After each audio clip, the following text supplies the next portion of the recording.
Oh my goodness, it's windy here. It's always so weird. It's those darn Chinooks. Those darn Chinooks, eh? Yeah, I'm gonna go back inside. It's too windy out here. I'm back in Calgary now. I thought I'd give you guys a little walkthrough of the Planica Summer Grand Prix weekend. Show you a little bit of the behind the scenes of what it's like being an athlete during a Summer Grand Prix. And alright, without further ado, let's look at some stuff.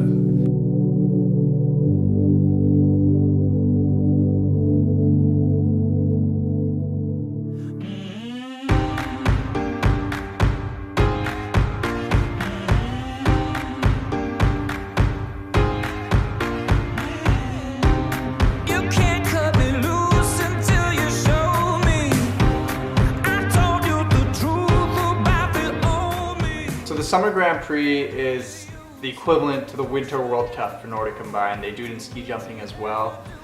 But on the Nordic Combined side of things, it's not as quite a big of a deal as a World Cup. For example, you can't qualify off the Olympics from a Grand Prix.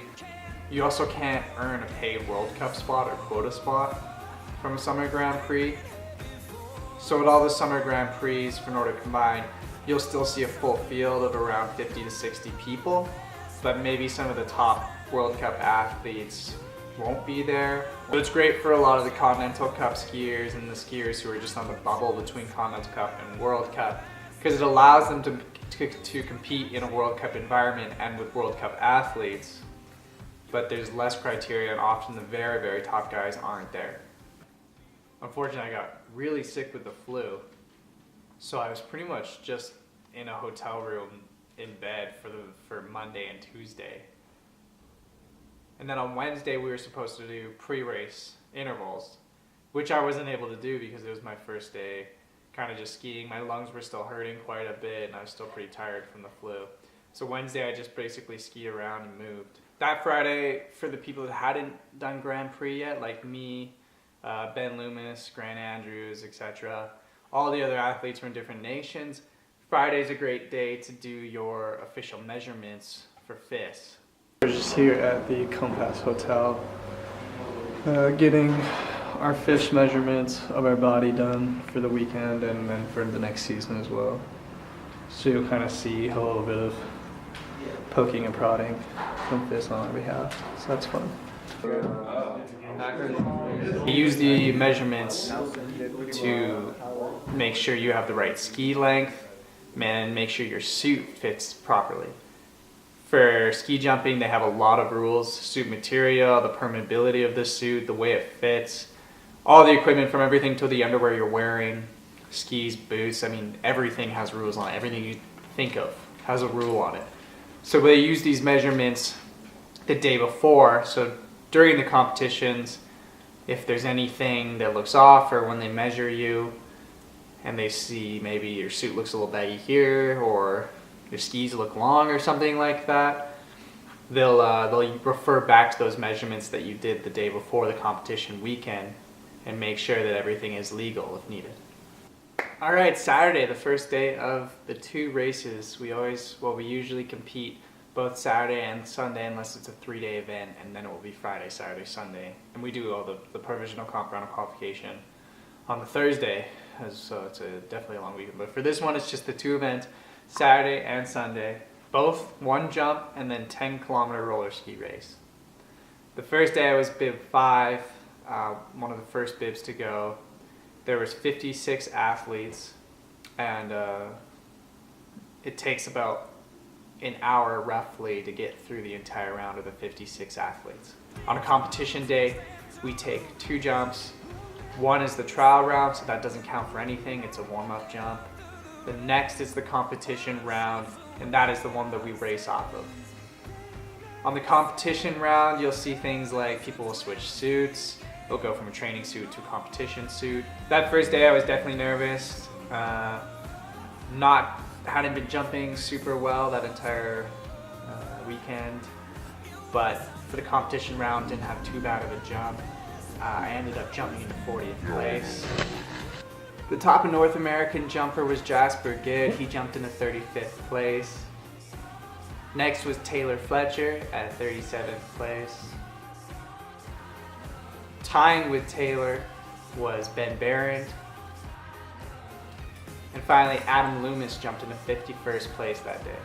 After the race, the top North American was Taylor Fletcher. He skied from, he skied from 37th up to 21st place. And he had the second fastest time of the day. I mean, obviously you guys know Taylor is right now the fastest skier in the world as of the Summer Grand Prix. So that is like a pretty normal thing for him to ski up that much. But Jasper and Ben ended up working together the entire time throughout the race, and that's really good for them. I mean, obviously it's better having your teammate, you know how they ski and you know how to work together versus everyone else. You're still racing your teammate, but at the end of the day, it's definitely nice to have someone that you know racing with you in your group. They had a pretty good race. I know Ben Barron skied up, which he's never done before in his life, so huge kudos to that, Ben. Proud of you. Definitely making some big strides. Jasper finished 35th, and then in the sprint finish, Ben was right behind him, 36th. Adam got away from me, like you guys know, and he ended up finishing 47th place, so he skied up a decent amount. He had the 34th fastest time, which I ended up finishing 50th of 55. For me, it wasn't an amazing day, like I didn't have a good jump, but for the racing, there were some signs of improvement, which is kind of how I've been basing my entire competition season for the winter. Was I mean 50th place doesn't sound amazing in a World Cup, and it isn't, but for me, I was able to ski with some guys that I'd never skied with before. Like in the winter, I would get passed by a lot of those guys, and in this race, I was able to ski with them. So that, for me, was something that was definitely a positive and showed that there were signs of improvement. Being able to ski with Jorgen Grabak, I've never done that before, and skiing with Adam for as much time as I did, that was something I've never done before. So there's definitely some positives going into the next day. Like I was feeling pretty good, and after the first day, you kind of you're like way more ready for it. Day 2, Sunday. I don't know what it was, but I just woke up and was like so relaxed and not nervous at all, and just like ready to go. Like it was just like another day. That jump, like the best jumps I've ever had in competition are like completely zoned out. Like I'll remember leaving the bar, and then it's just like, it's like you watch it in replay after it happens for me. And if I'm feeling good and like confident and really relaxed, it usually works pretty well. And this jump worked really well, like the best jump I've had this summer, and it just connected and it felt like effortless. I ended up going 122 meters, which put me into 26th place, which I was really happy with. That was a good jump for me. And to be able to jump in the top 30 that's always nice, to start in the top 30. It's like a completely different race when you're in the top 30. After the jumping, usually we have at least 2 hours between the jumping and the race. That's the FIS requirement. They wanted to do it right away at the Grand Prix, so pretty much right after jumping, you were getting everything off and then kind of starting to get ready for the race, so eating a little bit of food, like a small snack. For the last jumpers, they pretty much didn't have any time. They would have had to essentially just get changed, and then everyone has their own different warm-up. With about 2 minutes to go to the start, they line you up in your bib order in 3 lanes. Then after that, it's just game on, you know, you hurt for 10 kilometers or so. Come on, Daniel.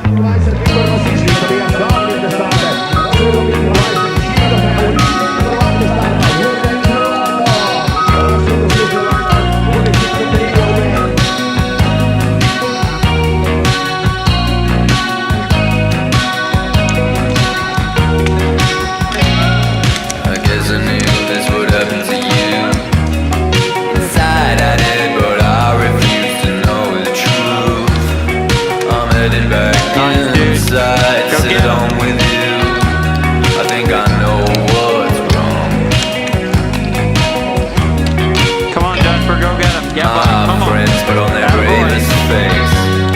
Their tails between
You have it, the Grand Prix. I ended up finishing 39th place, which for me is my top World Cup slash. Just stepped into something. Anyways, that was my top World Cup slash Grand Prix result, and it's 9 spots away from points. So for me, that was huge, and it felt like I all winter had a really hard time just putting down a good jump and a good race on the same day, and just figured it out today. So I'm feeling good going into winter. Got a really good kind of momentum and confidence rolling right now. The top North American was Taylor Fletcher at 31st, and then Ben Loomis, first competition back after his collarbone surgery. He was 33rd. Then Jasper Good was 38th, and then me 39th. And then Ben and I had a nice little sprint, and he ended up coming 40th, like half a second behind me. So it was a fun day. I learned a lot. I enjoyed it, which is what the important thing is, and I'm just wait till the next camp.